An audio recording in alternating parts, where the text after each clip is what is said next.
வணக்கம். செய்தி சுருக்கம்.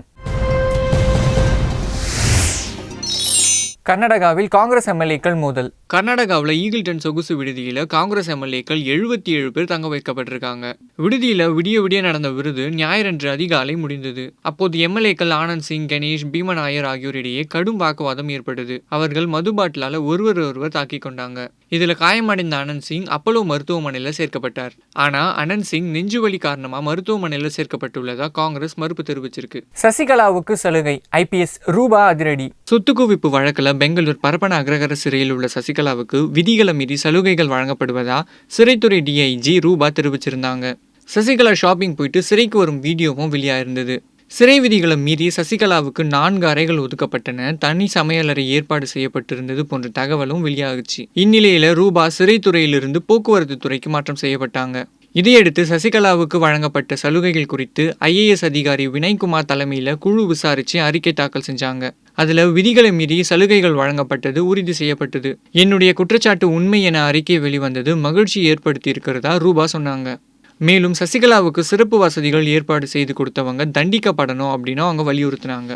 விராலிமலையில் கின்னஸ் சாதனை ஜல்லிக்கட்டு. புதுக்கோட்டை விராலிமலையில கின்னஸ் சாதனைக்கான ஜல்லிக்கட்டு போட்டியை முதல்வர் பழனிசாமி தொடங்கி வச்சாரு. இதில் சுகாதாரத்துறை அமைச்சர் மற்றும் இலங்கை அமைச்சர் செந்தில் தொண்டைமான் காளைகள் உட்பட 2000க்கும் மேற்பட்ட காளைகள் பங்கேற்றன. 50,000க்கும் மேற்பட்டோர் போட்டியை காண வந்திருந்தாங்க. சிறந்த மாடுபிடி வீரராக 21 மாடுகளை பிடித்த திருச்சியை சேர்ந்த முருகானந்தம் முதலிடத்தை பிடிச்சாரு.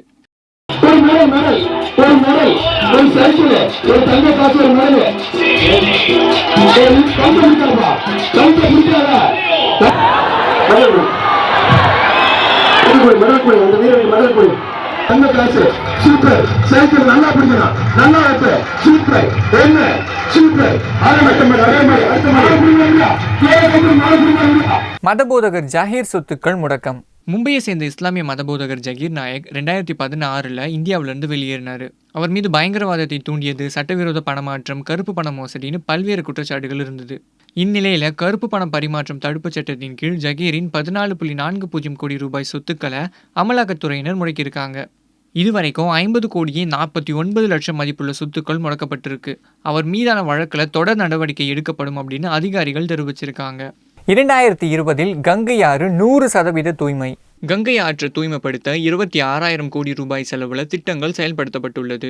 இதுவரை 10% பணிகள் நிறைவடைந்திருக்க நிலையில அடுத்த ஆண்டுக்குள்ள கங்கை 100% தூய்மைப்படுத்தப்படும் என மத்திய நிதி அமைச்சர் நிதின் கட்காரி சொல்லியிருக்காரு. கங்கை மட்டுமின்றி 40 கிளை ஆறுகளும் தூய்மைப்படுத்தப்பட இருக்கு. இதனிடையே யமுனை ஆற்றை தூய்மைப்படுத்த 800 கோடி ரூபாய் செலவுல திட்டங்கள் செயல்படுத்தப்பட்டுள்ளது. வடலூரில் தைப்பூசம் கொடியேற்றம். வடலூர் வள்ளலார் சமரச சுத்த சன்மார்க்க சங்கத்தில் தைப்பூச திருவிழாவுக்கான கொடியேற்றம் ஞாயிறன்று நடந்தது. அப்பகுதியில் இருக்க மக்கள் சீர்வரிசை தட்டோடு வந்து ஜோதி தரிசன அறைய வழிபட்டாங்க. அதற்கு முன்னதாக சன்மார்க்க சங்க கொடியை பல்லாக்கில் வச்சு ஊர்வலமாக எடுத்து வந்தாங்க. அகவல் பாராயம் ஊதியபடி கொடிமரத்தில் கொடியேற்றப்பட்டது. திங்களன்று காலை ஜோதி தரிசனம் காமிக்கப்படும். 50 ஆண்டுகளுக்கு பிறகு MMC மாணவர்கள் சந்திப்பு. சென்னை மருத்துவக் கல்லூரியின் 1969ஆம் ஆண்டு படித்த மாணவர்களின் சந்திப்பு ஞாயிறன்று நடந்தது. 50 ஆண்டுகள் கழித்து நடந்த இந்த சந்திப்பில் 150 பேர் தங்கள் குடும்பங்களோடு கலந்துக்கிட்டாங்க.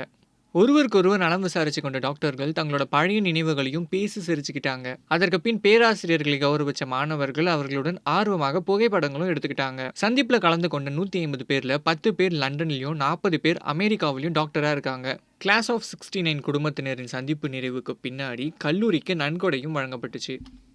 இந்த கல்லூரிக்கு நாங்கள் 10 வருடங்களுக்கு முன்னே லைப்ரரி என்பதற்கு சுமார் 10 லட்சம் ரூபாய் அன்றைய தினம் சுகாதாரத்துறை அமைச்சராக இருந்தவர்களிடம் இதே மேடையில் தான் வந்து வழங்கினோம். இன்று கல்லூரியில் அனதர் அனாட்டமி பிளாக்கு வண்ண விளக்குகள் பொருத்துவதற்காக சுமார் 5 லட்சம் ரூபாய் வழங்க இருக்கின்றோம்.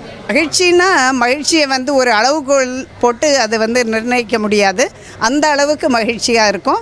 பிகாஸ் நாங்கள் 69 இங்கே ஜாயின் பண்ணும்போது 2019 நாங்கள் எல்லோரும் ஒருத்தர் பார்த்துப்போம், உயிரோடு இருப்போம்லாம் நினச்சி கூட பார்த்ததில்லை.